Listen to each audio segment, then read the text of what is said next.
It's finally happened, folks, the first Junkrat player in the entire history of Overwatch to have reached rank number 1 on the Asia servers. It's none other than SabongD. This is an impressive feat because the Asia region is riddled with Overwatch League players as well as contenders players who rival their skill.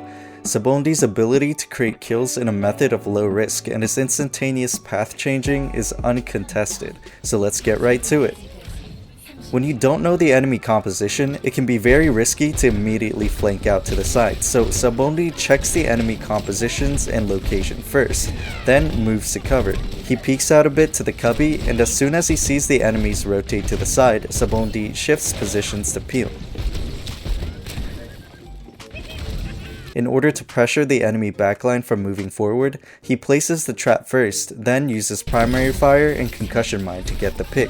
It's SabongD's signature play to limit the enemy's movement on the go. When we made the previous video on SabongD, he limited the enemy movement by placing the trap on the left, forcing the Sojourn to move right where he lands a predictable shot with the primary fire. Pretty big brain, right? With the absence of KROW, the enemy Winston becomes low, allowing SabongD to push forward from the side to clean up with concussion mine and primary fire.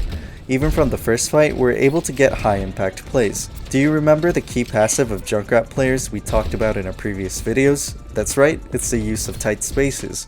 Junkrats that essentially live in tight spaces are almost immortal.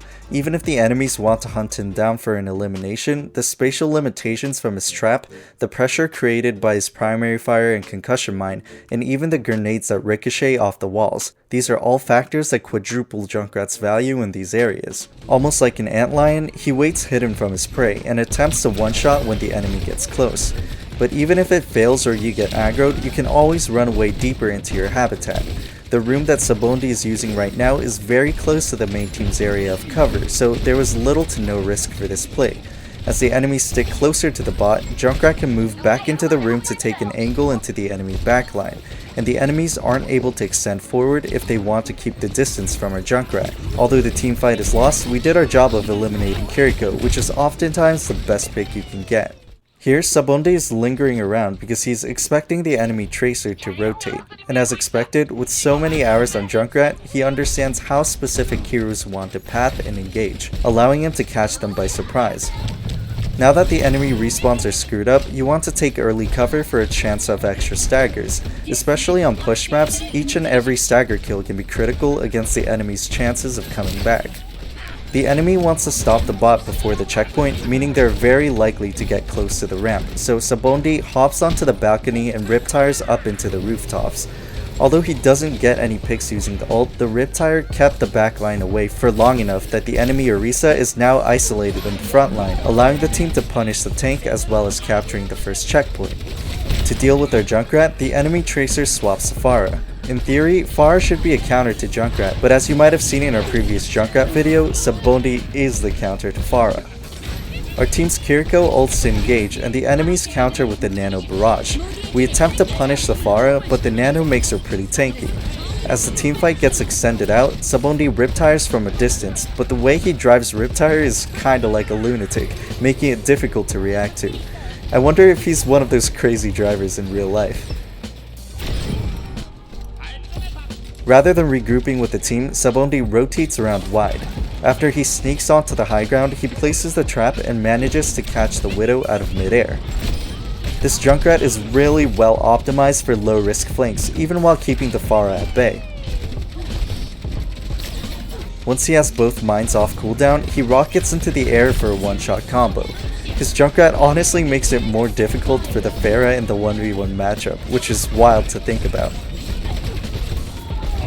His primary fire accuracy is also top notch as well. I mean, look at these flicks. You always want to move from tight spaces from other tight spaces to avoid taking a turn out in the open without some form of cover. SabongD stays near the teamfight and riptires from the room. The closer you are, the harder it is for the enemies to react to. I think he was trying to equalize the fight with ult because the ally Lucio got picked off. He's currently being chased down for being overextended, but he manages to survive. After rotating around and up, he utilizes the ramp and walls for cover because the enemy team has already taken control of the front line. He uses sound cues to check for Pharah and even manages to get a pick on the KROW in midair. How'd he do that? The reason you should be learning Junkrat from SabongD's plays is because he avoids taking unnecessary risk when possible and only uses the most efficient pathing on every single map.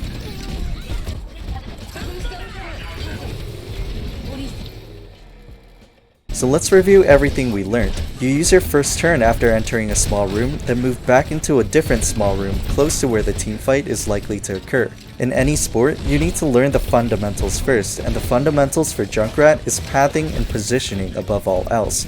And when the enemies get close, you can get a surprise kill.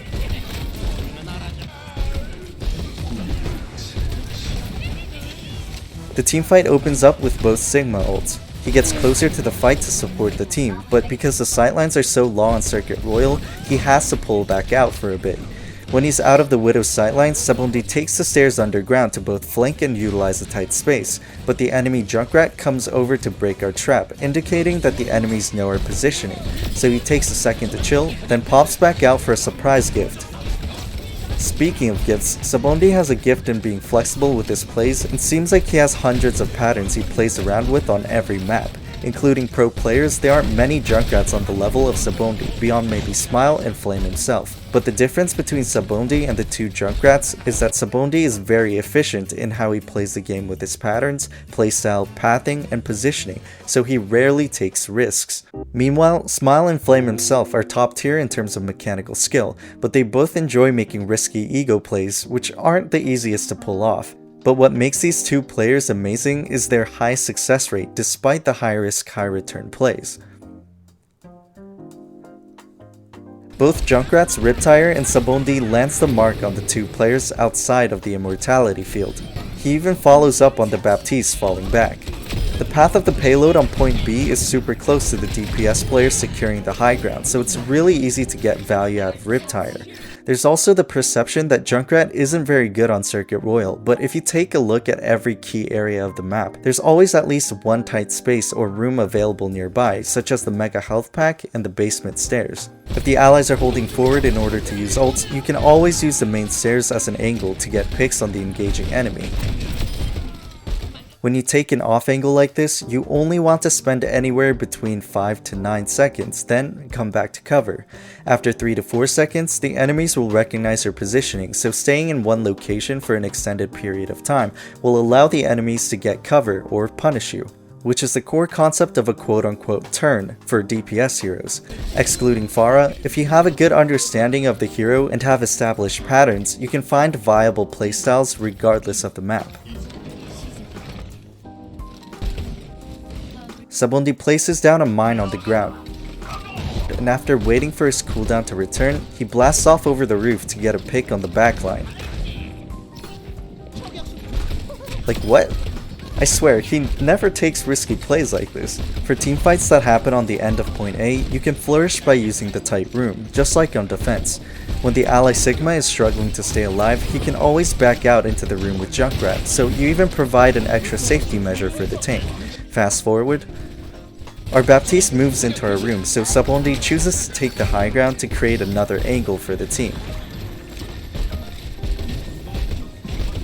And after around 7 seconds, his turn is over, meaning you need to move positions to a different angle. Junkrat is basically invincible in this room, even if he's alone, as long as your allies create a different angle from main.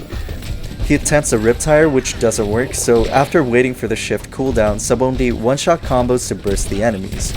I sound like a broken record, but this playstyle is actually busted, and afterwards, the team closes out the fight for an easy win.